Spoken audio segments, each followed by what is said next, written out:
Hey, you ready? Oh, you're already in the room. Cool. All right, good luck. Bye.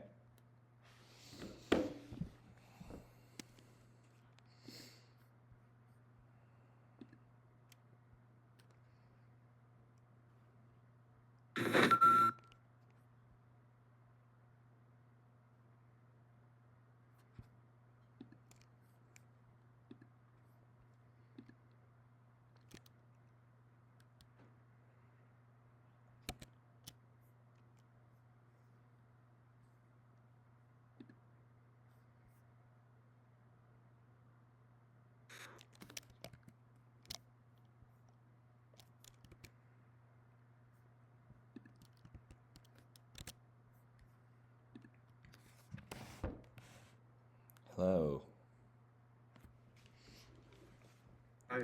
Hey, Kiara. Hello.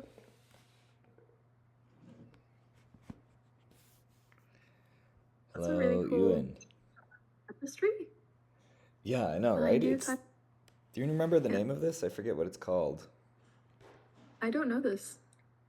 It's some kind of famous medieval, I think, or maybe Renaissance painting. Mm.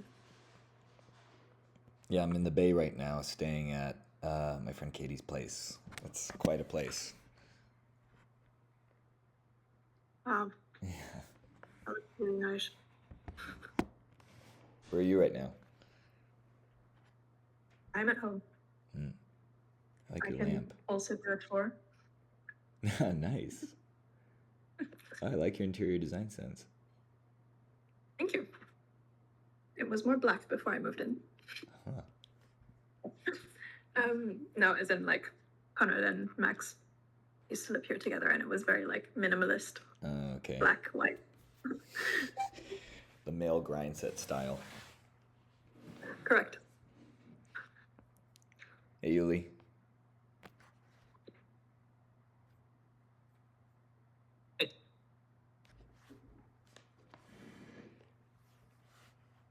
I think we might be waiting for one more, but why don't we jump in and since this is our cohort of people, we'll be consulting for peer advice and getting to know one another. Why don't we just say our name, where we're based, and then maybe one word about how we're feeling. So I'm Tyler. I'm sitting in the Bay Area right now to give some talks about the Campus Accelerator, but building in New York, of course. And how am I feeling? I'm feeling a bit jet lagged, actually, but otherwise really good. Um, you can do it popcorn style. Or actually, even better, how about this? Yeah, Kiara, why don't you start and then you choose who goes next? I'm Kiara. I am in Geneva, Switzerland, not US. And I am feeling, um, I guess, like refreshed. I took the day off work today because I wasn't feeling well, but now I'm feeling better. So that's good. Um, Ewan? Hello, I'm Yuan. I'm in London, and I'm feeling wraithy and wired, preparing for EHE the weekend. So Oh, yeah. yeah, Intense. yeah. So yeah. Um, is Shaka? Is that how you say her name?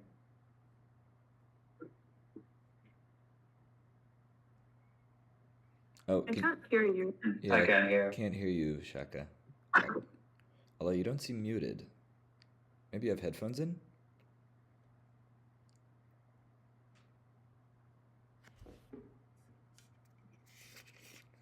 No, not yet.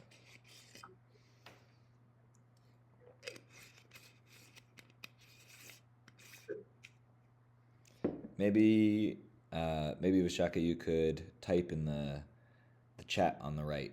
If you go to the upper right corner and click Show Chat, then there will be a text channel that pops up.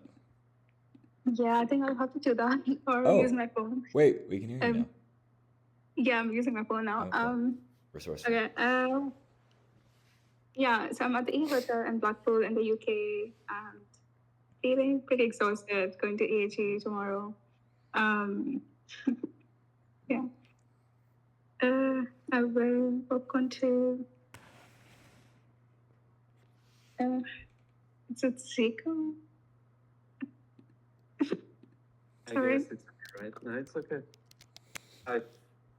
I'm Francisco, but you can call me Chicose. Yeah, I'm in Lisbon at work in a construction site. I don't know if you can see, but I'm inside of a little stuff. Yeah, I'm feeling fine. Curious about this whole thing. So yeah, Yuli, I guess.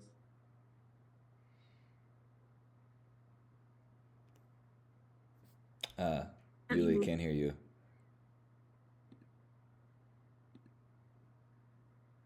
This is actually a great way to diagnose at the beginning whether our audio is working. No, not yet. Maybe do the phone trick, pioneered by Vishaka. Or you could type, yeah. Or you can mime. You can mime how you're doing. Sleepy. Uh-huh. And then can you mime your location? The shape of Toronto? Very good. Awesome. Okay, so let's begin. If you haven't already, try to find the window that has the button watch stream. It should be like one of the video windows, and just click that thingy. And give me a thumbs up if you're seeing the PowerPoint slide that says build your own school. Good, good. Yuli, did you see it? 1 minute. You're a really good mime. Okay, sweet. Let's launch in. So this is the lab for building your own fractal university. If you're supposed to be in some other lab, this is not that other lab. This is the school lab. And so first, let's talk about the motivation of why you would create one of these, and also like what it is. So what is a fractal U, or another word we've been trying out is network school. At the beginning of these things, we just try lots of different labels and see what sticks, basically. So a fractal U or network school, where, as termed by us, is going to be something that's an informal institution for running semester-based sets of peer-led weekly classes, clubs, and residencies. So classes are what you think, clubs are probably what you think too, and then residencies are these things that we sometimes host where we get a bunch of people who want to, say, work on their music project or do a research project or something like that, and they can't find the free time and focus otherwise, and then we bring them all together to work on their projects together and then like debug each other's processes and things like that. We've done a few of those, and actually the original one of those that we did resulted in Fractal University being created. It was a project in one of those residencies. And in terms of the what role this plays in your fractal or your neighborhood campus, whatever you want to call it, first of all, there's the obvious one of knowledge dissemination and having a vibrant intellectual life. So it's not just all talking about the weather, that you have like concrete things to connect over and go deep on. It's also surprisingly effective social glue, especially as the fractal grows. And it does that by like helping people find a weekly and kind of also seasonal rhythm with the semesters. The weekly rhythm is for the meetings of the classes and the clubs and residencies. And then a surprising effect that we didn't have in our minds in advance is leadership training. So the majority of Fractal U teachers ended up being the majority? Yeah, I would say the majority ended up being people who had never taught before, but we gave them like a trial run in doing like a test class or sending us their syllabus, and they've ended up being extraordinary teachers. Even people who are like not necessarily at the top of their field, like my friend Gina, who's a beginning filmmaker. She's doing an amazing job of getting people to make their own films, and her energy and enthusiasm and her belief in other people is creating a really dynamic class environment. And so now that she's done that, like I kind of pushed her to do it for the first time, not coercively. She was just a little scared, but I knew she would succeed, and so brought her over the threshold. And now she's like one of our best teachers. And once people go through teaching their own class, it becomes a lot easier also for them to start being excited to take ownership of other bigger things. So a lot of people will teach a class with us and then they'll be like, oh, I can just do things. And then they start hosting their own events. Maybe they start creating their own spaces.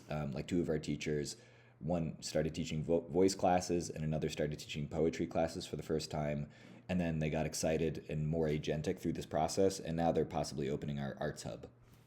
That's Bridget and Hart. So those are three big functions. There are probably others that I'm not thinking of. And I'll talk a little bit about how our Fractal U came to life.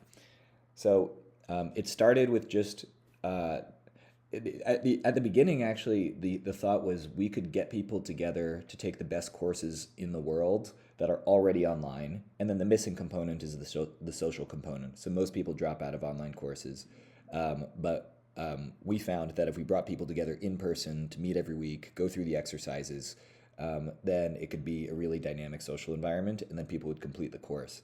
So it started with just a chapter of an online course. I think it was some kind of AI thing. I wasn't participating at that point. But then we went from there to being like, oh, this is a real thing. And so Andrew Rose, as part of that residency I mentioned, got a bunch of people together, including me, to teach 5 different classes in living rooms across our co-living situation. So we had this big apartment building, we still have it, this big apartment building with a bunch of different living rooms. And we already had kind of like this Friends lifestyle going on, like the TV show Friends, where people would stop by each other's living rooms and hang out. And so it was really easy actually to just adapt those living rooms to classroom space because people were already used to going to them and hanging out, and they were set up for hanging out. And that's how like the founders came in, the founders of Fractal U. And then today it's become like really big, 30 plus classes per semester. I don't even know most of the teachers. It's usually done through kind of like word of mouth. So like someone will, take, like in my case, I took an amazing Butoh class, which is this Japanese dance form. And this woman is like the leading Butoh teacher in the world, but she really loved the spirit of fractal people and their enthusiasm. So now she's like one of our main teachers, and I brought her in. And there are a few other examples of things like that, where people bring in their friends, bring in teachers of classes that they're taking in the city. And now it's this pretty vibrant scene of all these different classes. And to give you a sample of them, there's some wild ones. So I highlighted just some range to give you a sense of what people could teach. It doesn't all have to be like math, literature, standard school subjects. One is build your own rave cave, where we had the people who run one of our third space and created this amazing programmable ceiling of lights that react to music. They taught other people how to do that and how to set up a space like that.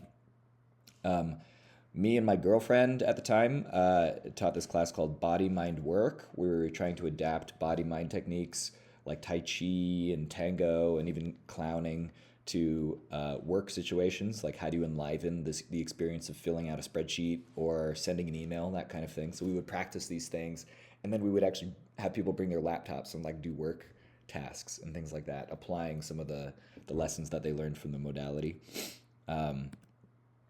Priya taught a class on just called babies in capital letters. That was basically just like if you're considering having a baby, if you already have a baby, like here's how to raise a baby in community and here's how to think about having a baby. And it actually successfully helped a bunch of people make decisions. Like people went from not wanting a baby to wanting a baby, and some people went from maybe I'll have a baby to maybe I won't have a baby. Then a bunch more computational biology, identity play. That was a fun immersive theater one where we had people adopt alter egos in order to like unlock new abilities. Like if they're afraid of public speaking, they might adopt an alter ego that's good at that. New York City government. That was actually one of our earliest classes. Community economics and Tango.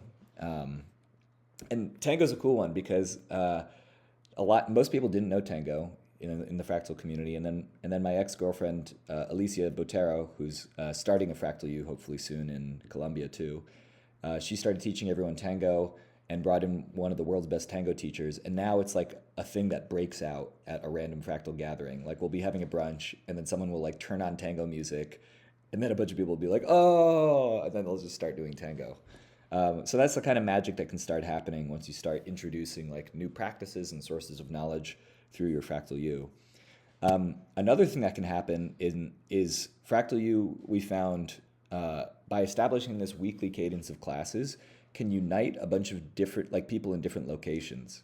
So like ideally, when you're getting started, you're trying to get as many people as you can to move to the same place, like we did with the McKibben Lofts. But inevitably, you're going to have friend groups that are elsewhere who still want to participate. And they're not going to be running into each other in the hallways or like at the local coffee shop, that kind of thing.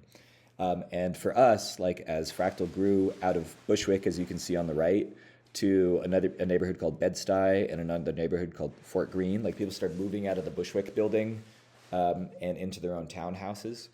Fractal U basically was responsible for keeping everyone together. I think without Fractal U, a lot of Fractal would have already splintered into like different social groups, which I think would have been okay, but the people really enjoy one another and their friends. So it makes it so that people can actually hang out on a regular basis and do something meaningful together.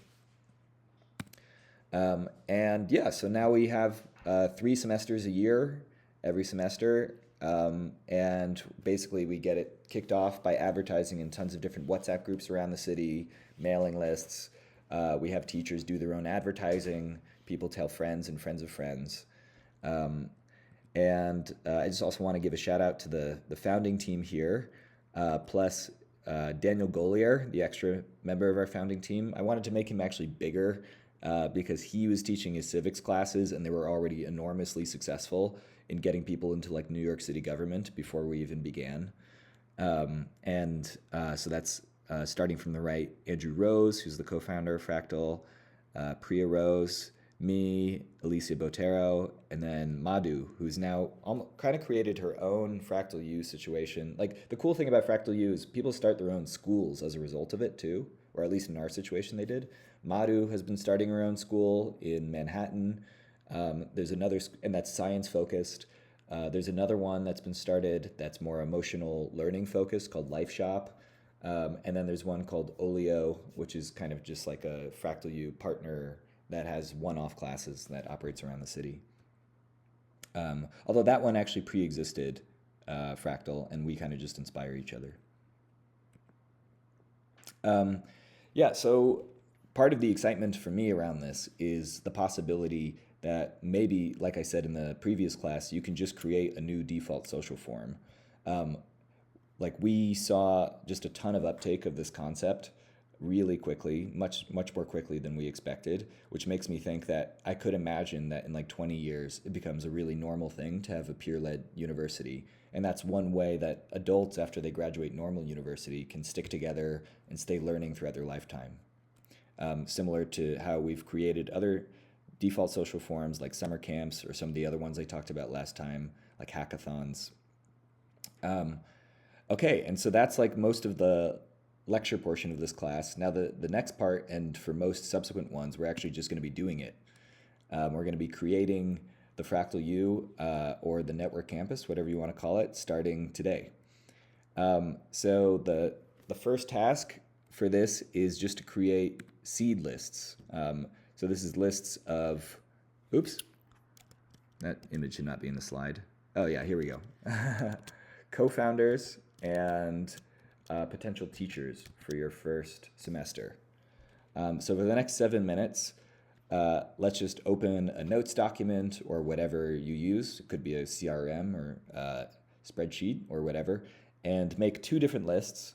One list of people you could imagine making your co-founders. Maybe they don't even live in the same city as you, but you can imagine them being excited to participate in this. And then another list of potential teachers you know. And this both might be teachers that you already are familiar with in your city or around the world, like I invite my clown teacher in from Toronto, or it might be friends you know who you think have some special source of knowledge or might just be an awesome teacher. So let's do that for the next 7 minutes, and then I'll come back here and we can continue on. Cool. All right. So the next part is drafting messages to recruit them. I've given some sample text messages that of the sort that I would send for co-founders and teachers.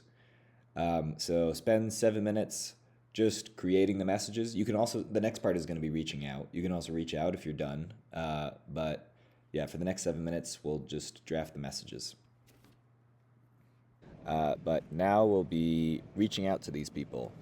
And if you find that your list is more sparse than you would want, it might be helpful to make another list of just people who know people. So, like, I have a kind of network of little super connectors in different places. And whenever I have something where it's like I need to find a lawyer or someone who's good at teaching XYZ, I'll often reach out to them and they'll be able to hook me up. Okay, so for the next 10 minutes, let's actually text and email, WhatsApp, and whatever the medium is that you reach out to people with. And feel free to message me for advice or questions or anything like that. And let's see, let's do a check-in. Thumbs up if you're doing good and confident. Thumbs sideways if you're like, I have no idea what I'm doing, but I'm kind of okay. And then thumbs down where it's like, I'm confused, please help. Thumbs up, thumbs sideways, okay. 45 degrees, okay. Vishaka, do you want to tell us a little bit about what's going on for you? Because it might be helpful for other people too. Yeah, I feel like it's just my situation, which is different here at the EA Hotel, because people come here and leave at different times and a different duration. So it's very hard to run a semester system. Right. Unless they attend it online or teach it online. So yeah, mostly it's people run classes for the duration that they're here. So they're here for 2 months and they'll run something maybe that runs weekly for 2 months, and yeah, sometimes they'll not run it because there's some other event. So it's not very formal. Yeah. Yeah, that makes sense. Before we dive in, do you want to just tell us a little bit about the EA Hotel? Because I think it's a pretty impressive example. Yeah. So it's the founder bought 2 hotels in Blackpool. I think there are 20 rooms, Wow. 25 rooms. And people live here together, and some people are grantees, so they don't pay to live here, and some are patrons, so they pay whatever it costs to live here, a bit more. And people organize. We have a library, 2 co-working spaces. There's like the dining area with the sofas, and there's some space, like smaller event spaces. And people host events and even like reading groups and some classes. And there are communal dinners. So 2 people from the hotel cook for everyone every day. So everyone cooks once a week. Cool. For the entire hotel. And yeah, people co-work together in the co-working room during the day, and then like dinner is a shelling point, and then people organize events from there. And yeah, it's temporary, so the maximum you can stay here at a time is 1 year, and then you have to wait 1 year before you can come here again. So you can live 1 year every 2 years. That's awesome. I want to visit sometime. And can you state the problem that you're facing again in like a sentence or two? So because this is not a permanent community and people come and go, it's very hard to have a semester system. Right. Okay, so I have some ideas, but why don't we try some group problem solving to establish a little norm? Does anyone else here have a thought about what Vishaka might do with a semester system given the problem of people coming and going? And it sounds like it's not just the problem of stable semesters, but maybe also like whether it would make sense to even have a regular weekly class, given that people might only show up in the middle and they wouldn't be able to take the full thing, something like that. Okay. Yeah, Yuli? I don't know if I'm audible. Yeah, I can Did hear you now. fix my... Oh, good. Sweet. Switching mics worked. Hello. I wanted to say that so much earlier. Hi. Okay. All right. So I got a couple of thoughts. Off the top of my head, obviously, fodder for thought. Please don't take these as instructions. But so one is that you might end up doing something a lot more intensive and dense, Yeah. Densely packed, instead of a weekly cadence. Yeah. A second is that you might find yourself wanting to do some version of like densely packed and then a longer online component for people who are leaving. So just like mixing up the online and in person to kind of fit the availability. And then the third is more of less of a suggestion and more of an inquiry. I'm curious about like how big is the community that's around Blackpool? Are there other people there, or is it only the people who are traveling to the I think it's called Sealer, but the place you're at. Yeah, So so that's it's kind of like I would find myself like asking around and trying to figure out what is actually the population flow that's within, but also what's the population flow around that helps to ground and seed kind of other types of continuity that might be helpful. Right. Yeah.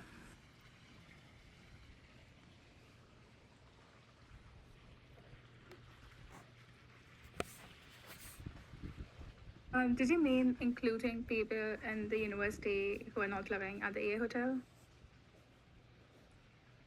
Yeah, I think quite possibly. Like I'm thinking about it from a sustainability standpoint. Basically, if you're not getting enough inflow of residents for the university, you might end up including more community, and that might yield like really really beautiful things, like people in the community doing exactly the kind of stuff you guys are interested in. And it might not, Yeah. but I would definitely ask as an experiment, try to get a sense of. Yeah, and in our case, most of the people who take Fractal U classes actually don't, they're not part of the co-living. So it started as mostly just people doing co-living and learning from each other in the living rooms, but then people started bringing in their friends, sometimes their sisters, sometimes their moms, and so now there's like a kind of big radius around Fractal U of people who even come in from Manhattan to take classes. So that's one possible option. Kiara, did you have something? Yeah. I was gonna say maybe some of your university classes tend more towards residencies, so you could also like lure people in to Blackpool, like specifically for the university, so Right. either for like a short-term residency or just like a short-term course, or maybe we even say like, hey, I'm just gonna run like 2 month semester anyway, but like you for that specifically.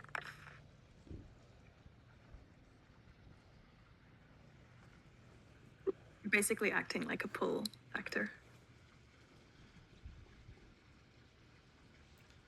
I was basically going to say the same exact thing. I think, especially knowing EAs, I think something like a semester that they could come to Blackpool to attend could just be a big draw for the EA hotel. Like I would, if I wasn't so busy and I heard that the Blackpool EA hotel was hosting a semester and it had some really exciting classes, I would be like, okay, that's where I'm spending my winter or that's where I'm spending my summer, like that kind of thing. I thought Yuli's idea also was really good. We've started experimenting with this too, like shorter, more intensive classes, specifically like long weekend ones. And while you don't get the weekly cadence, which we find is really important for people developing like long-term friendships and relationships, you can kind of get a lot of the essence of that just by having people spend a lot of time together, and then like there's a break and they eat lunch, and then there's a break and they eat dinner. That kind of thing we found is also successful if you teach like a long weekend class.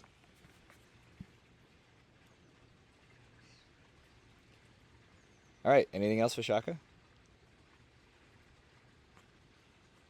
Those are good ideas. The only thing I was thinking about was that Blackpool might not have as interesting people as, for example, New York City. So including the wider community, I don't know if it makes sense that much. Maybe it does. That makes sense. Yeah, if you decide to go the route that Kiara mentioned of making these things like a big draw, make sure you send the rest of us, and you create like a web page and things like that. Make sure you send the rest of us a link, because my hope is we can use the Fractal network also to get people coming to each of one another's things. So like if you guys do like a semester or like a week long thing even, maybe that's like a good chance for the whole network to gather. And also we will know people who are interested in that. I have a huge network of EA friends, and I would love to like tweet that out and Facebook it out and so on. Okay, That's before we great. move Thank you. on, Oh, say again.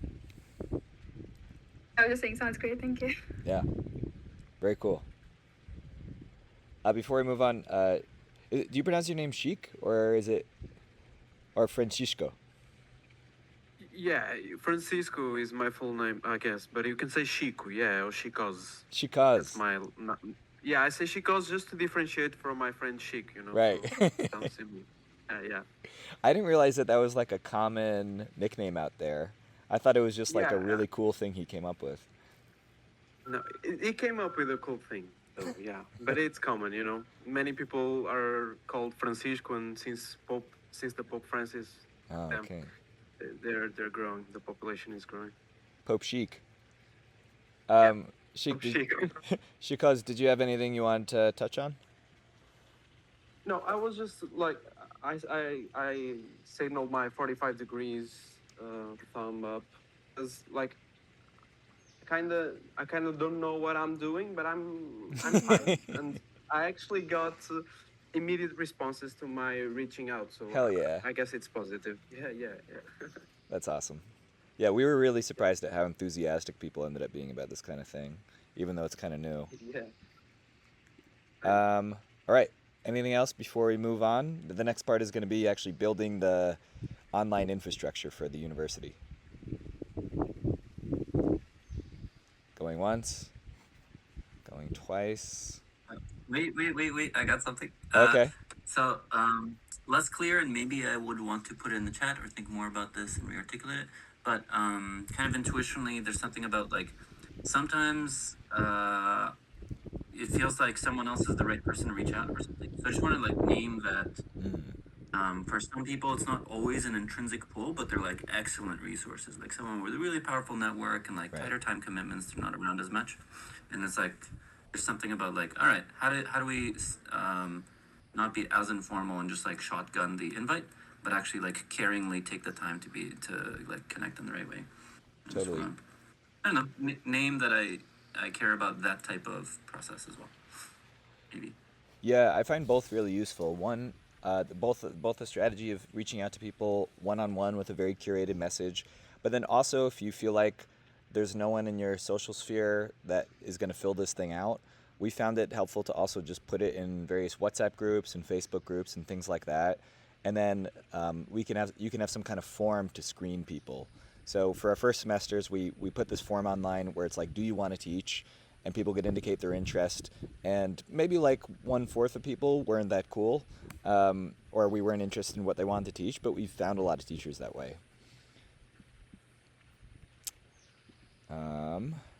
Okay, so let's now co-work on some infrastructure. The basic infrastructure we found for starting one of these things is a teacher interest form, kind of like I just mentioned, a student interest form, and a basic website. So the teacher interest form would just be like name, email, or contact information, the sort of thing that you might want to teach. You can include other things on this if you want. Like we found it really helpful to ask people to include like a 30-second to 1-minute video, because this is surprisingly helpful for getting a vibe read. Like someone's application you might be on the fence on, and then you look at their video and you're like, oh my god, this person has total sparkle. Like I can imagine the students in their classroom being lit up. I've also gotten ones where the application seems like okay, and then we look at their video and we're like, oh, this person's a little bit crazy, and not in a cool way. So that can help. Other fields you might include would be like alternate things they might want to teach. We sometimes ask people for syllabuses, so this is up to you. I would say probably for just getting started, you want to make it decently easy to fill out. So something that even someone who's very busy would fill out. So that might just be name, contact info, a little bit on what they want to teach, and then maybe like links to find more of them online. You can often get a vibe read on someone by just looking at their Instagram, or if they have a YouTube presence, or like Googling around. But then often at the beginning you want to be a little bit more high touch, like Yuli was talking about, and it makes sense to get coffee with them or do a Zoom call or something like that. Okay, so that's the teacher interest form. For the student interest form, again, that's ideally low barrier to entry, just like name, email is maybe the easiest way to go if you want to get a high number of people.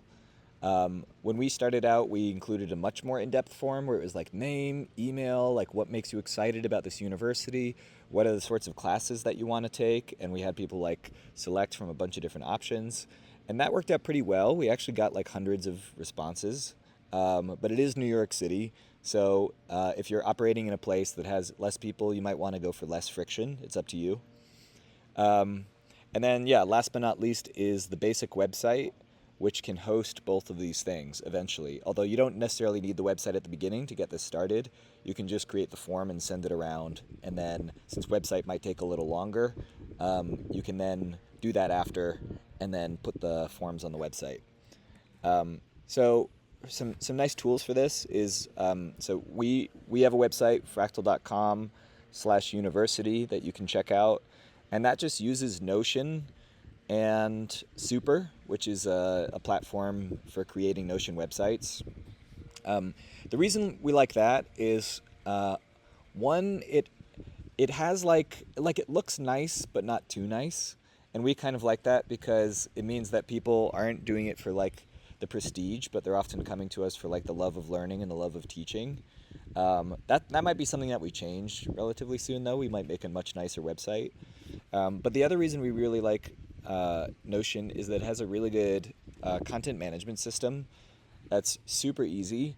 And so even if like the website host gets sick or is like away on vacation, it makes it really easy for anyone to jump in and create a new page and edit it because it's just kind of like Google Docs. So that's my default recommendation, but you guys can go with whatever you want. And then a nice default for the interest forms is Airtable. The form experience is fine, but the nice thing is more like the spreadsheet design is beautiful, and you can open people in profile view. But again, you're welcome to go with whatever you want. There's also, of course, Fill Out. There are Google Forms. Go with whatever you feel like is the best. So for the remainder of the lab, which is about a half an hour more, we'll do some co-working on this. And then if you run into any confusions or things you need help with, please reach out to me and I'll jump in and we can go into like a private chat room. Okay, so let's go for the next 25 minutes, a Pomodoro's worth. Wait, I have a Yes, question. question. Is there any templates we can already just take? Like I see, we could probably look at New York's thing and just like copy it, but I'm wondering if there's already like basically pre-made templates that somebody's already made. Or alternatively, if like someone builds a really good one from within one of the fractal cohorts, could we just share that out so we all Totally. have a nice template? Yeah, I think that's considered. that's part of why I'm so excited about this course, where it's like once someone creates a great template, we can just share it out to the whole ecosystem and everyone can use it. I do have templates. I'll post them in the chat. Yeah, if you're using Notion, you can actually just copy and like you can just highlight an entire page and copy and paste it into a new page. And then for the Airtable forms, we're not super proud of our Airtable forms, but I will post them. I think you guys could improve on them quite a lot because they're from back when we started and we don't use them so much anymore. But yeah, I'll put them in the chat. Anyone else before we get started? All right, let's do this. See you guys in 25 minutes. Before we go, has anyone run into any questions or problems?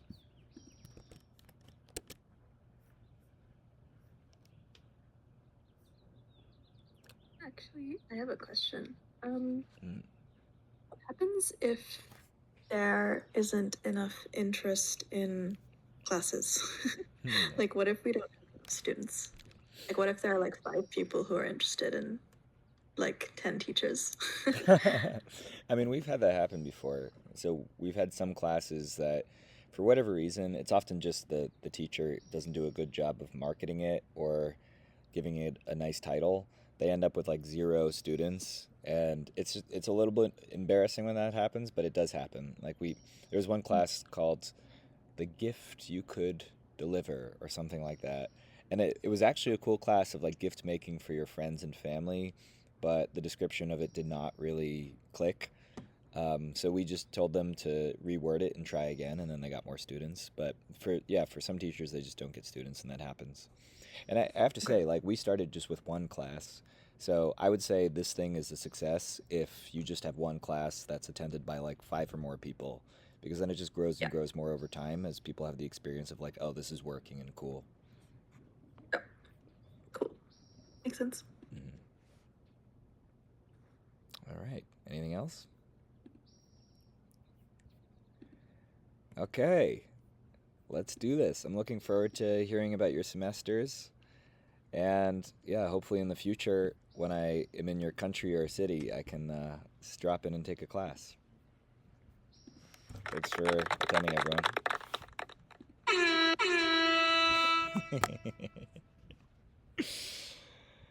All right. See you next week. Bye. Bye. Oh, if you're in the switchboarder I guess. class, I'm starting that now.